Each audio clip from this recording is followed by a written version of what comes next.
MLA Pinnelli Ramakrishna Reddy పరారి. పచ్చ media రెచ్చిపోతా రాస్తా ఉంది, రెచ్చిపోతా చూపిస్తా ఉంది. నిమ్మగడ్డ రమేష్ వల్ల వీడియో బయటకు వచ్చిందని, లోకేష్ ఫిర్యాదు వల్ల మరి రామకృష్ణారెడ్డిని అరెస్ట్ చేయబోతున్నారని గొప్పలు చెప్పుకుంటా ఉంది. ఇక్కడే మనం ఆలోచించాల్సినటువంటి విషయం ఉంది. తెలుగుదేశం పార్టీ 1% కూడా ఓట్లు లేని భారతీయ జనతా పార్టీ పొత్తు కోసం ఎందుకు వెంపర్లాడిందో మనకి చాలా స్పష్టంగా ఇక్కడ అర్థమైపోతా ఉంది. అక్కడ ఏమి జరిగింది? పిన్నెల్లి రామకృష్ణారెడ్డి సీనియర్ శాసనసభ్యుడు అయి ఉండి ప్రభుత్వ విప్పుగా కూడా చేసినటువంటి వ్యక్తి, అక్కడ సీసీ కెమెరాలు ఉంటాయని తెలిసి కూడా పోలింగ్ నెంబర్ 202 బూత్ నెంబర్ 202లో ఆ యొక్క ఈవీఎంను ఎందుకు ధ్వంసం చేశారు? దాని వెనక కథ ఏంటి? దాని వెనక అసలు నిజమేంటి? మరి ఆ ధ్వంసం చేసినటువంటి ఆ బిట్ మాత్రమే ఎందుకు బయటకు వచ్చింది? స్వయంగా ఎన్నికల కమిషన్, రాష్ట్ర ఎన్నికల కమిషనర్ మీనా మరో 9 చోట్ల అని ముందన్నాడు, తర్వాత 11 చోట్ల అని తర్వాత అన్నాడు. 11 చోట్ల ఈవీఎంలు ధ్వంసమయ్యాయని చెప్పడం జరిగింది. 11 చోట్ల ఈవీఎంలు ధ్వంసమైతే ఆయా ప్రాంతాల్లో ఆయా అభ్యర్థులు రీపోలింగ్ డిమాండ్ చేస్తే మరి పోలింగ్ ప్రశాంతంగా జరిగిందని రీపోలింగ్ జరపకుండా ఎందుకు ఎన్నికల కమిషన్ ఉంది? పిన్నెల్లి రామకృష్ణారెడ్డి ఎందుకు అడ్డుకోవాల్సి వచ్చింది? ఎస్సీ ఎస్టీ బీసీ మైనారిటీ వర్గాలకు చెందిన వాళ్ళని పాలువాయి గేట్ వద్ద తెలుగుదేశం పార్టీ వాళ్ళు వైఎస్ఆర్సీపీ చెందినటువంటి ఏజెంట్లను బయటికి లాగేసి చొక్కాలు చించేసి పిచ్చి కుక్కల్లో కొట్టినట్టు పాపం వాళ్ళని కొట్టి, ఒక ఏజెంట్కి అయితే మెడ మీద కత్తితో గాయం చేసి మరి భయానకమైనటువంటి పరిస్థితులు అక్కడ సృష్టిస్తే, వీళ్ళందరూ కబురు చేస్తే అక్కడికి వచ్చి ఆయన అక్కడ పరిస్థితులు తెలుసుకొని లోపలికి రావడం జరిగింది. దీనికి ముందుగానే విషయాన్ని తీసుకుంటే అక్కడ జరగబోయేటటువంటి విషయాన్ని, వాస్తవాలను ముందుగానే మే 13వ తేదీన పోలింగ్ అయితే మే 11వ తేదీన లేఖ రాశారు. ఫలాని చోట ప్రత్యర్థి బ్రహ్మారెడ్డి ఈ విధంగా కుట్రలకు పాల్పడబోతున్నాడు, అతనిని నిలువరించాలంటే, అక్కడ ప్రశాంతంగా పోలింగ్ జరగాలంటే అక్కడ మాదిగలు, బీసీలు, మైనారిటీలు స్వేచ్ఛగా వచ్చి ఓటు వేసుకోవాలంటే ఎక్కువ పోలీసు బలగాలను అక్కడ ఉంచాలి అని చెప్పేసి కోరాడు. ఆ లేఖను బుట్టదాఖలు ఎందుకు చేసింది ఎన్నికల కమిషన్? ఆ లేఖను ఎందుకు పట్టించుకోలేదు ఎన్నికల కమిషన్? అంటే చంద్రబాబు నాయుడు పెత్తు పెట్టుకుంది ఇందుకేనా?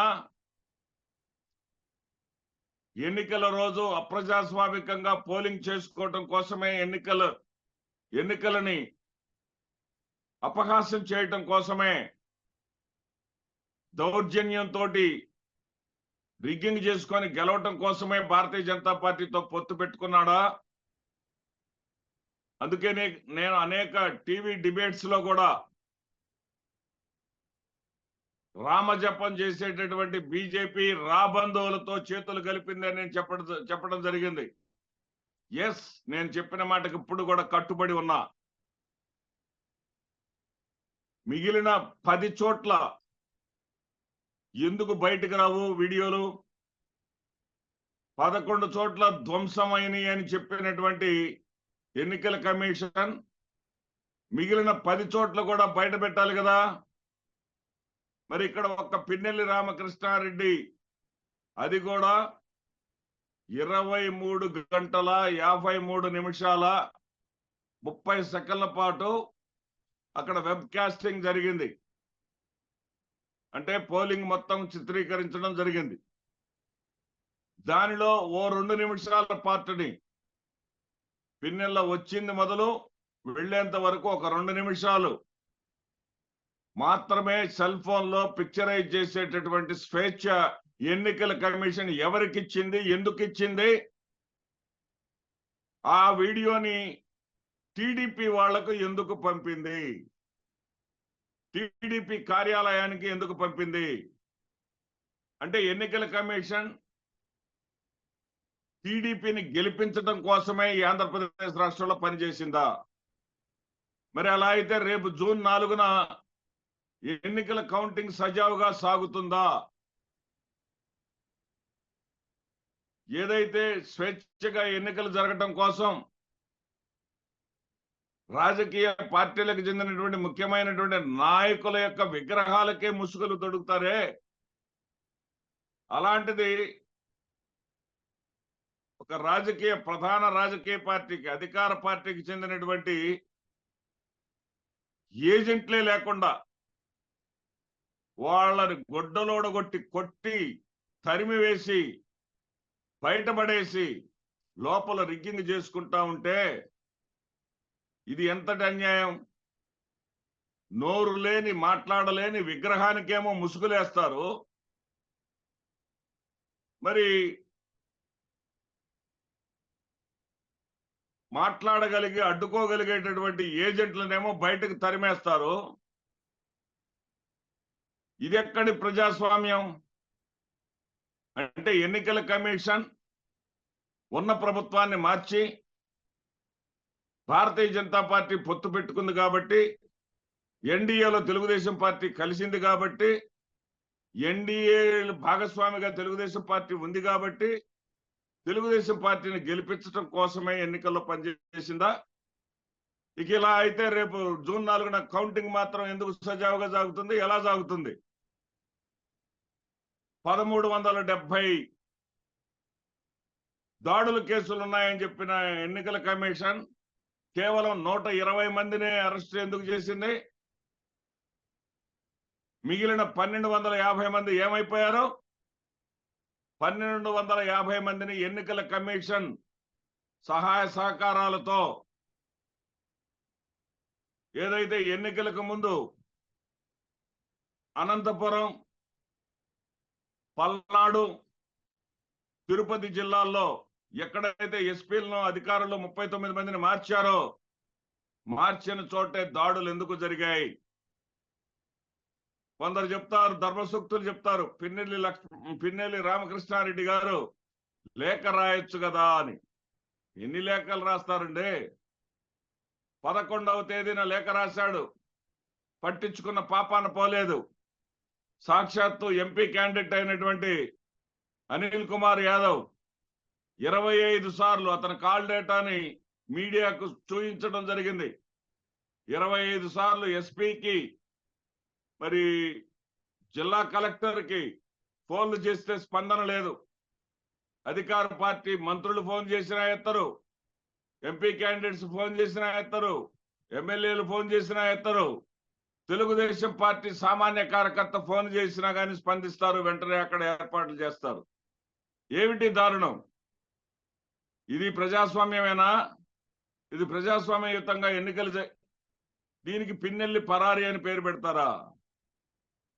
ఎక్కడైతే రిగ్గింగ్ జరిగిందో అక్కడ రీపోలింగ్ జరపమని 3 గంటలకు అభ్యర్థి అయినటువంటి పిన్నెల్లి రామకృష్ణారెడ్డి 13వ తేదీ 3 గంటలకు లేఖ రాశాడు. ఆ లేఖకు స్పందన లేదు. 6 గంటల 10 నిమిషాలకు మరొక లేఖ రాశాడు. ఆ లేఖకి స్పందన లేదు. 1370 మందిని అరెస్ట్ చేస్తే 1370 మంది దాడుల్లో పాల్గొంటే 1250 మందిని క్షేత్రం నుంచి తప్పిస్తారు, దూర ప్రాంతాలకు తరలిస్తారు. ఇదా ఎన్నికలు జరిపే విధానం? అంటే ఎన్నికలు ప్రశాంతంగా జరిగిపోయినాయి కాబట్టి ఆంధ్రప్రదేశ్ రాష్ట్రంలో అధికార పార్టీకి అనుకూలంగా ఉంది కాబట్టి ఎన్నికల తర్వాత దాడులకు తెగబడి, దౌర్జన్యాలకు తెగబడి, సామాన్య ప్రజలను భయభ్రాంతులకు గురి చేసి, అమాయకుల మీద కేసులు పెట్టి, అమాయకులను పోలీస్ స్టేషన్ చుట్టూ తిప్పాలనేటటువంటి ఈ దుర్మార్గపు రాక్షస క్రీడ ఎవరి ప్రయోజనాల కోసం చేస్తున్నారు? ఎవరిని కాపాడటం కోసం చేస్తున్నారు? అంటే లోకేష్ ఫిర్యాదు చేస్తే రామకృష్ణారెడ్డిని అరెస్ట్ చేసేస్తారా? మిగిలిన 10 చోట్ల ధ్వంసమైన ఈవీఎంలు ధ్వంసమైనటువంటి మిగిలిన 10 చోట్ల కూడా మరి ఆ యొక్క వీడియో దృశ్యాలను బహిర్గతం చెయ్యాలి. అదేవిధంగా జూన్ 4న కౌంటింగ్ కట్టుదిట్టమైనటువంటి చర్యల మధ్య జరగాలి. కౌంటింగ్ తర్వాత కూడా ఓడిపోబోతున్నటువంటి కూటమి ఖచ్చితంగా నిరాశ నిస్పృహలతో దాడులు చేసే అవకాశం ఉంది. మరో 20 రోజుల పాటు కేంద్ర బలగాలు ఇక్కడ కొనసాగాలి. దాదాపు 23 గంటల 53 నిమిషాల 30 సెకండ్ల పాటు ఉన్నటువంటి ఆ వెబ్ కాస్టింగ్, ఆ వీడియో క్యాప్చరింగ్ లో